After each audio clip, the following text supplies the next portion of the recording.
ያው እሺ ያው ያለ ፍሊተር ወጥቶልሻል። ውጭ አንቺ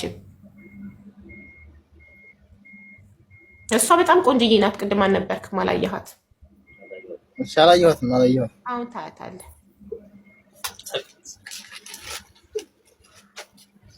ያው እሷም ያለ ፍሊተር ጥርት ያለ ቆዳ ቆንጅዬ፣ አንተም ያለ ፍሊተር እና እሷ የምትኖረው ዱባይ ነው። እድሜዋ 25 ነው። አይዋ ደስ ይላል። እኔም ዱባይ ነው ያለው። አንተም ዱባይ ነህ? አዎ። እሰይ በቃ ወጪ የለ ምን የለ በቃ የትኬት የለ የምን የለ ተገላገልኩ። እኔማ የትኬት ያንዳችሁን የምችል መስሎኝ ነበር። ለምን ቤቱ ነው ስፖንሰር የሚያደርገው ገባ? እናንተ አላ ዋርሳ ስሪ ነው ያለው። ዋርሳ ስሪ ኦኬ ማሬ አየሽው አይደለ? ዱባይ ነው እሱም ያለው። ስለዚህ ቶሎ ትገናኛላችሁ። መረጥሽው? ኖ ሀቡ ልጅ ነው። አዎ እየተዋወቅን ሲም ራሱ እኮ የለክም አባቴ። ኧረ አንቺ እንዴ ጽም የሌለው ወንድ አለ እኮ። ኧረ ምንድን ነው ጽም የሌለው ወንድ የለም። ጺማቸውን በጣም እየላጩት ካልሆነ ኧረ ታዲያ እኔ የለኝማ። አንቺ ከተፈጥሮ ጺም የለውም ምን ያድርግ እህቴ ሰው። አይ ሀቡዬ እውነት ለመናገር እድሜውን በትክክል አልተናገረም እንጂ ጭጬ ነው። ኖ ወንድ ልጅ በእድሜ መብለጥ ነው ያለበት። እሷ 25 ዓመቷ ነው። አንተ ስትታይ ራሱ 21 ነው የምትመስለው።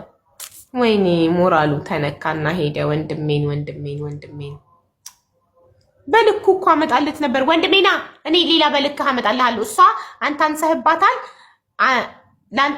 ለአንተ ደግሞ እኔ በልክህ ትንሽ እያመጣልሃለሁ። ና አስገቡት። እሺ ፕሊስ ሞራሉ እንዳይነካ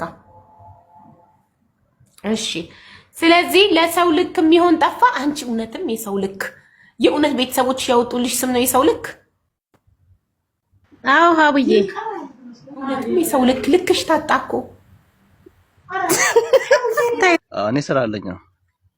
ኦኬ ጥሩ። ዋናው ነገር ስራ ይኖርክ። ስራ ካለክ ታስተዳድራታለክ። እሺ አረብ ሀገርም ብትሆን ምንም ችግር የለብህም። አሁን አረብ ሀገር ላይ ብትሆን ያለችው ችግር የለብኝም። ግን ያው ስነ ስርዓት ያላት መሆን አለባት። ስነ ስርዓት ያላት